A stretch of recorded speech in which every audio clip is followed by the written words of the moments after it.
Good afternoon to all of you. Today, the topic is reliability-centered maintenance, or it is called RCM. Now, as you can see that it is connected to TPM in some way, but in what way? That we realized in 1998, when after Vikram, which was the first TPM plant in India, got their first award in TPM. It was first company in India to get the TPM award. They entered into the phase 2 of TPM. At that time, GIPM advised them that the phase 2 of TPM is about RCM. Or in Japan, they have a nice way of saying it, aircraft maintenance. You'll understand why it is called aircraft maintenance. And that is when the journey of RCM started practically in India, that we started applying RCM to the cement plant. You'll see the results at the end of the presentation. By the end of the presentation, you'll see what marvelous results they could achieve. That is the background of RCM in India. But RCM has also a birth date.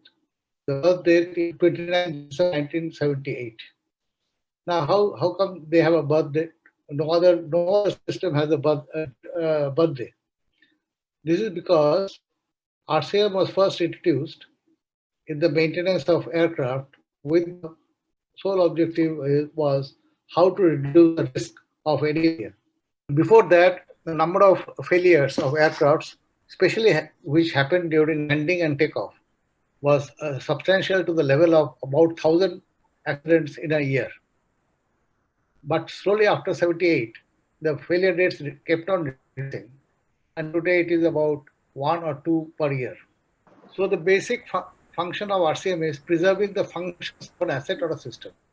Now, this word function is important to understand that every asset, that means a machine or an equipment system, or it can be a component, or it can be an element, has a defined function in the design.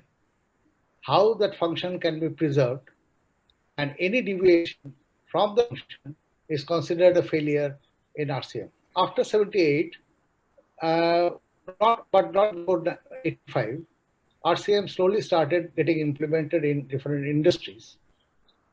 And you can see that from 90 onwards, it came into industries. But here is the catch. Maintenance in aircraft and maintenance in industry are two different ball games. Because why? Because an aircraft is an extremely carefully designed piece of machinery. It is a beautiful machine, but extreme care is taken. On an average, it takes 10 years to design an aircraft. That means 10 years it's on the drawing table only. And then it takes 1 or 2 years to manufacture the first prototype.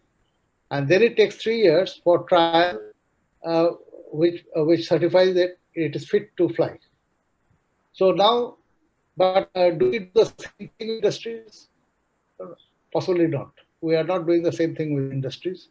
We don't put up an industry after 10 years of careful planning and designing. The basic fundamental difference between the two industries. In airline industries, the design is first class, tested and proven. And then maintaining it so that we can reduce the risk almost to zero. But in industries, the attack is two-pronged. First, can we reduce the risk of a failure? Because industry risks are also very high. As you saw that LG polymer, a small mistake, a human mistake, is such a catastrophe. Risk is high, so risk has to be reduced. But at the same time, the other part of reliability, that is the life of the equipment, also has to be extended. So there are two objectives.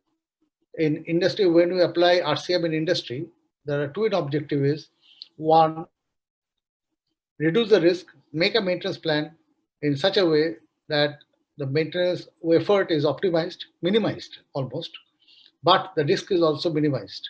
Second, MTBF, or the mean time between failure, has to increase. That means the life between two failures has to be substantial.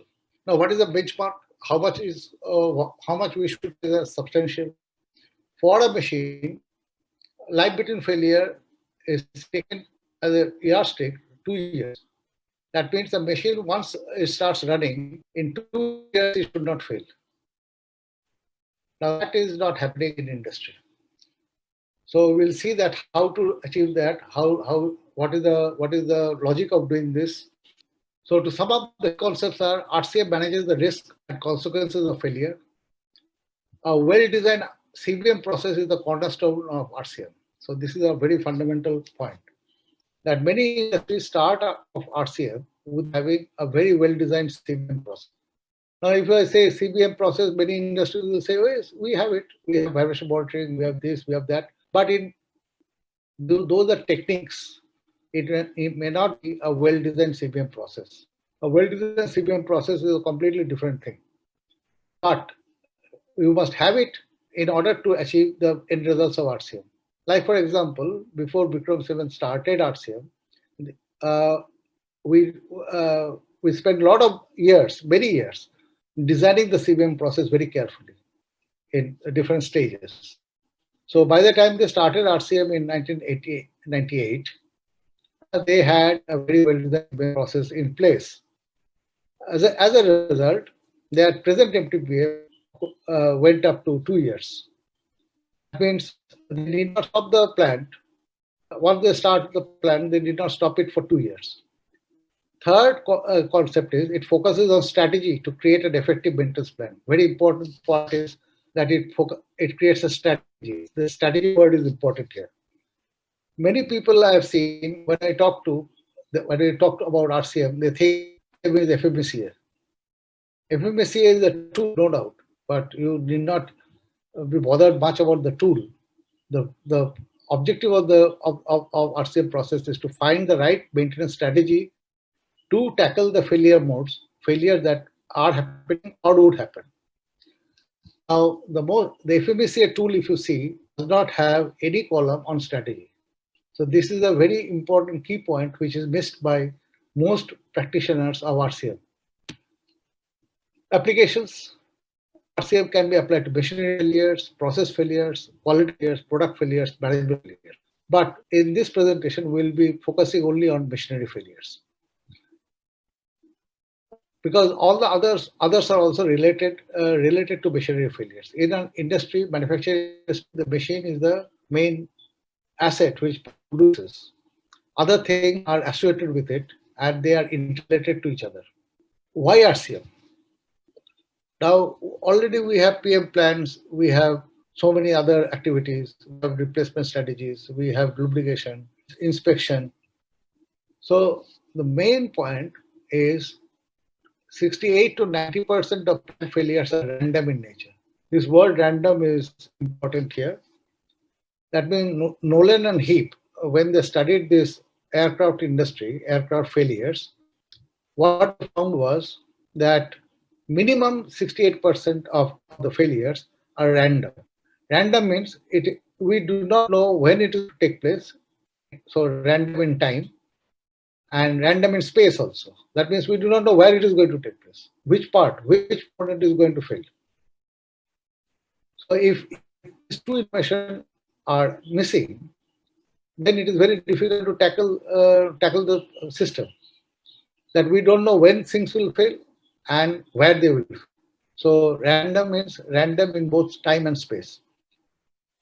Now, another scientist, Waddington, of course, he was working in Royal Air Force of Britain. So during the World War II, he had a very peculiar phenomenon. So if you know the history of World War II, Britain did not have two fighter planes. There are about 750 fighter planes, and in the first initial days of the World War II, they lost many of the fighter planes.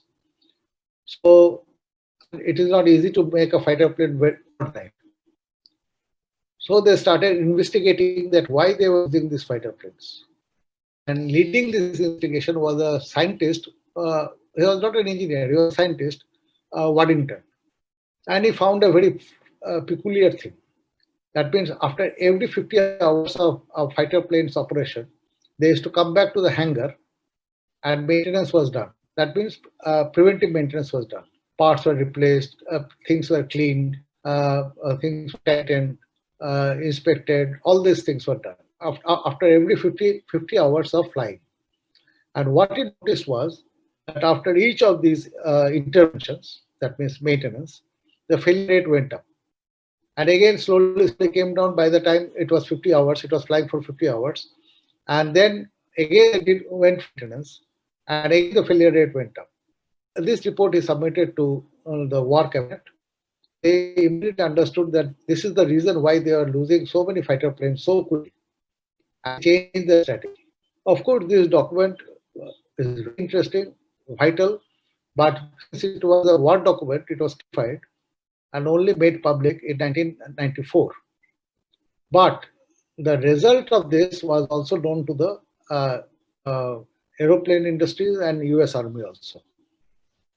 So this matched with what Nolan and Heap, who were considered to be the fathers of RCM, they also found the same pattern, that 68 to 90% of the plant failures are absolutely random in nature. We just don't know when things are going to happen.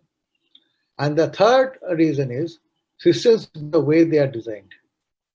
Once the system is designed, you have virtually no control on failure rate. It will happen the way it will happen.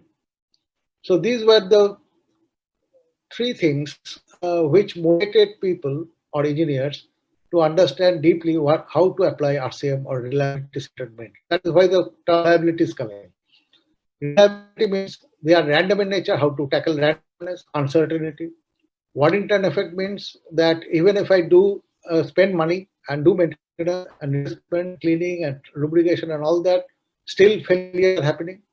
And third thing was that they realized that systems will behave the way they are designed. So can we do something about that? So if you go back, the first point is, how do I manage randomness? The second thing is, how do I optimize or minimize the maintenance? Where exactly it is required. And the third thing is that how do I design better machines so that they don't fail so frequently? And what is the yardstick? 1 years. MTBF, mean between failures, should be 2 years. So what are the benefits? The first thing is optimize maintenance workload.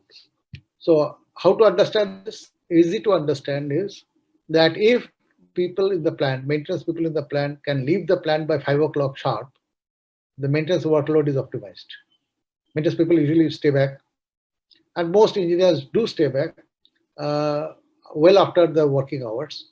But once you see that people are queuing up at the gate before 5, means your maintenance workload is optimized, number one. Number two, and if you do not get a call at 2 o'clock in the morning.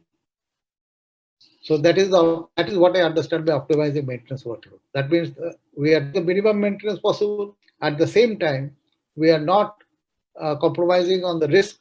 We are not, and we are pushing the failure rate down and down over time.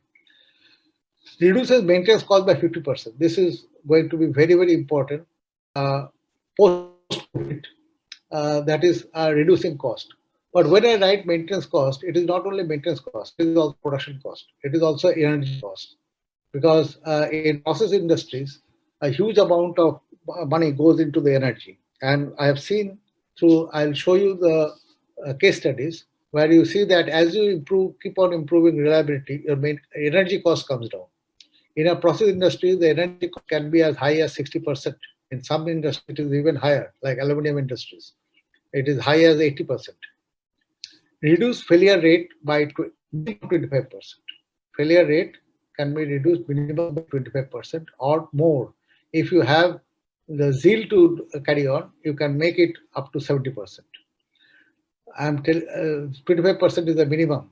Reduces risk of failure by 99%. That is the sine qua non. That means it is a must. If you can't reduce the risk of failure by 9%, risk of failure means human life is endangered. Number one, or machine is endangered, or some damage to other functions happen. So those are the risks. Increase availability, and what I've seen is that with little bit of patience, if you apply it, you can easily reach an availability of 98.6%. Why I'm stressing on this word 98.6%? 9.6% is good enough because that means in a year you are actually forced to shut down the plant 2 days. 2 days a year, by some unfortunate things, you are forced to shut down the plant. Otherwise, you are in full control. With a little bit of effort in 1 year's time, any plant can achieve zero unplanned downtime, improves productivity, and therefore improves profitability. So these are the benefits. I've tried to explain the basic process. A problem without the RCM approach. What we do, we fix it, and then the symptoms reappear. Risk remains the same. In the RCM process, what we do is, problem with the RCM approach is, how do we detect this in time? Can we detect it? Even when the first signs of failures have started. Then after we detect, then a crucial step is there. What we can modify? What is there which we can modify? Because one thing which has been understood now is that all failures are due to interaction of component to component, interaction of a component with the system, interaction of the machine with the environment. These are all interactions. These are happening due to interactions. We'll do more on this slide later. And unless you modify it, once you modify it, risk decreases and your failure rate comes down.